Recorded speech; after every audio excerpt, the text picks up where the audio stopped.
Hello everyone, আসসালামু আলাইকুম সবাইকে। আজকে আমি দেখাবো বেঁচে যাওয়া সাইড কাপড় দিয়ে খুব সুন্দর একটা বেবি ড্রেস কীভাবে বানাবেন। খুব কম কাপড়ে এই ড্রেসটা তৈরি করা যায়, আর দেখতেও হবে একদম কিউট ও ইউনিক। চলুন তাহলে শুরু করি। প্রথমে আমি যে কাপড়গুলো ব্যবহার করেছি এগুলো সবই কিন্তু বেঁচে যাওয়া সাইড কাপড়। আর এই কিউট বেবি ড্রেসটা কিন্তু হালকা ও আরামদায়ক হওয়ায় বেবি সারাদিনই কমফোর্টে থাকতে পারবে। বেঁচে যাওয়া সামনের যে কাপড়টা থাকে সেই কাপড়ের আরমলের অংশটুকু নিয়ে নিচ্ছি।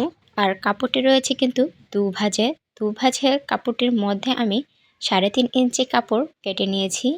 টোটাল এখানে কিন্তু 7 ইঞ্চি কাপড় রয়েছে। এটা আমি আবার মাঝখানে সমান করে কেটে নিব। এই কাপড়টি কিন্তু আমি পরবর্তী অংশে বডির সাথে অ্যাটাচ করে নিব। এখন আমি 4.5 ইঞ্চিতে আরেকটা কাপড় কেটে নিচ্ছি। কাপড়গুলো কিন্তু কাজের মাঝখানের যে লম্বা প্যাটার্ন আছে প্যাটার্নের মাঝখান দিয়ে আমি কেটে নিব। এখন 4.5 ইঞ্চিতে যে কাপড়টা কেটে নিয়েছিলাম সেটার মাপ দিয়ে যে বাকি কাজ করা অংশটুকু রয়েছে সেটাও আমি কেটে নিচ্ছি। এখানে 4.5 ইঞ্চিতে ছোট দুটি পার্ট এবং বড় দুটি পার্ট, মোট 4টি পার্ট রয়েছে। সেই ছোট এবং বড় পার্টটিকে অ্যাটাচ করে সেলাই করে নিব। আর এখানে সেলাই করার পর কিন্তু আলাদা আলাদা দুটো পার্ট হবে। আর এখন যে কাপড়টি নিচ্ছি এটি হচ্ছে পিছনে বেঁচে যাওয়া আরমলের একটি অংশ। এটিকেও আমি কিন্তু ভাঁজ করে নিয়েছি। এরপর কাপড়টিকে চড়ায় 5 ইঞ্চি উপরে এবং নিচে সমান করে নিয়ে দাগ টেনে কাপড়টিকে আমি কেটে নিচ্ছি। এরপর একই অংশের কাপড়ের আরমলের নিচের যে অংশ কাপড়টি বেঁচে থাকে সেখানে চওড়া আমি নিয়েছি 5 ইঞ্চি করে, আর লম্বায় নিয়েছি 9 ইঞ্চি করে। এরপর কাপড়টা কেটে নিব। এখানেও দুটো ছোট অংশ এবং দুটো বড় অংশ রয়েছে, তবে দুটো 4টে কিন্তু একই মাপেরই রয়েছে, ঠিক আগের কাপড়গুলোর মতো। আর এখানেও সেলাই করার পর আলাদা আলাদা দুটো পার্ট হবে। এই কাপড়টিও কিন্তু ডাবল ভাঁজে রয়েছে। আর লম্বায়ও নিচ্ছি আমি 6.5 ইঞ্চি এবং চওড়ায়ও নিচ্ছি আমি 6.5 থেকে 7 ইঞ্চি, মানে যা ছিল চওড়ায় আমি পুরো কাপড়টাই নিয়ে নিয়েছি। এখন কাপড়টিকে আমি সাইজ মতো সমান করে কেটে নিচ্ছি। এই কাপড়টি কিন্তু আরমলের অংশ, দেখে কিন্তু রাউন্ডটা বোঝাই যাচ্ছে।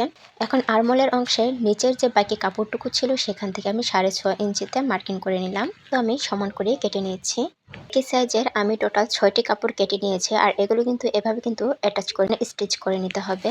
তারপর কুচির মতো করে এভাবে সেলাই করে একটা প্যাটার্ন তৈরি করে নিতে হবে। আর কুচি করা প্যাটার্নটা মাঝখানে রেখে আমি যে প্রথমে দুটো কাপড় কেটে রেখেছিলাম সেই দুটো কাপড় দু সাইডে দিয়ে অ্যাটাচ করে সেলাই করে নিতে হবে। এখন আরও একটি যে কাজ করা কাপড় এক্সট্রা পড়েছিল সেটা আমি নিয়েছি। সেটা কিন্তু গলায় এভাবে সুন্দর করে একটা ডিজাইন করে বসিয়ে দিয়েছি। এখন গলার চওড়াটা 2 ইঞ্চি এবং লম্বা 2.5 ইঞ্চি নিয়ে সেই গলাটা আমি রাউন্ড শেপ করে দিয়েছি। কাঁধের অংশটা নিয়েছি 2 ইঞ্চি, আরমলের লম্বাটা নিয়েছি 4 ইঞ্চি, বডি নিয়েছি 5.5 ইঞ্চি, আর নিচে কিন্তু 1 ইঞ্চি কম হবে, মানে 4.5 ইঞ্চি হবে। তারপর দাগ অনুযায়ী আরমল, কাঁধ, গলা সবগুলো কিন্তু আমি কেটে নিব। কেটে নেওয়ার পর কিন্তু এরকম একটা লুক আসবে। এরপর আমি চলে যাব পিছনের কাপড়ের অংশে। এর জন্য আমি সাদা যে আরমলের কাপড়ের অংশটুকু কেটে রেখেছিলাম সেই কাপড়টি কিন্তু এখানে ভাঁজে আছে। এখন গলার জন্য 1 ইঞ্চি নিয়ে রাউন্ড শেপ করে কেটে নিচ্ছি। আর কাপড়টি আমি পিছনে বাটন এবং হ্যামের কিন্তু ঘরটা তৈরি করে রেখেছি। তারপর সামনের কাপড়ের সাথে পিছনের কাপড়ের কাঁধটা মিলিয়ে সেলাই করে নিব। এই যে দেখুন, আমি সামনে এবং পিছনের কাঁধের অংশটা অ্যাটাচ করে সেলাই মেশিন দিয়ে সেলাই করে নিচ্ছি। এখন কাপড়টাকে আমি উল্টে নেব। তারপর কাপড়ের গলার যে অংশটা সেখানে আমি এক্সট্রা সাদা কাপড় দিয়ে পাইপিং অ্যাটাচ করে দিব। পাইপিংটা অ্যাটাচ করে দেওয়ার পর আরও একটি ভাঁজ দিয়ে এখন আমাকে আরও একটা উপর দিয়ে সেলাই করে নিতে হবে। এখন আরমলের দুটো অংশেও কিন্তু আমি সেম সাদা কাপড় দিয়ে পাইপিং অ্যাটাচ করে নেব। তো এখন কিন্তু আমার ফুল বডিটা কাভার হয়ে গেছে। এখন আরও একটি চিকন এক্সট্রা সাদা কাপড় কিন্তু আমার রয়ে গিয়েছিল, সেই সাদা কাপড়টা সমান করে আমি 2 পার্ট কেটে নিয়েছি। এখানে কিন্তু 2 পার্ট আছে। তো এটাকে আমি ছোট ছোট কুচি দিয়ে এটা সেলাই করে নেব। আর এটার মতো করে নিচের কাপড় দুটোও কিন্তু আমি কুচি কুচি দিয়ে নেব। আর কুচিটা এমনভাবে দিব যেন উপরের কাপড়ের সাথে নিচের কাপড় অ্যাটাচ করা সহজ হয় এবং নিচের কাপড়ের সাথে তার নিচের কাপড়টা, মানে থার্ড কাপড়টা যেন সেলাই করা সহজ হয়। আর নিচের অংশের হেমটা আমি একদম চিকন করে তারপর সেলাই করে নেব। এই তো দেখুন, আমি সেলাই করে নিয়েছি। তারপর আরও একটি কাপড় একটু মোটা করে ভাঁজ করে নিয়ে আমি লেসের মতো করে সাইড দিয়ে দেব।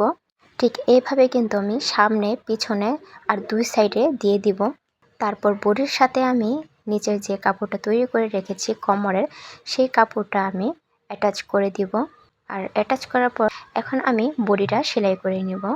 তারপর আমি কিছু ছোট ছোট পাইপিনের মতো ফিতা তৈরি করে নিয়েছি। আর এই ফিতাগুলো আমি জামার নিচের যে কোমরের অংশ রয়েছে সেই অংশে আমি 9.5 ইঞ্চিতে দাগ দিয়ে সেখানে কিন্তু আমি কোমর থেকে সেই 9.5 ইঞ্চি পর্যন্ত বসিয়ে আমি সেলাই করে নিব।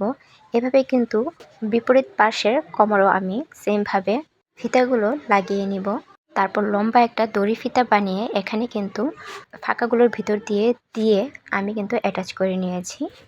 ড্রেসটা কিন্তু দেখতে মাশাআল্লাহ খুবই সুন্দর দেখাচ্ছে। এভাবেই বেঁচে যাওয়া কাপড় দিয়ে খুব সুন্দর একটা বেবি ড্রেস তৈরি হয়ে গেল। এই ড্রেসটা বেবি ডে আউট, বাসায় পরা, জন্মদিন বা যে কোনো ছোট অনুষ্ঠানে পরানো যাবে, অথবা পহেলা বৈশাখের জন্য কিন্তু এই কাপড়টি সিলেক্ট করতে পারেন। ভিডিওটি ভালো লাগলে লাইক দিন, শেয়ার করুন এবং এমন আরও সুন্দর টিউটোরিয়ালের জন্য সাবস্ক্রাইব করতে ভুলবেন না। আল্লাহ হাফেজ।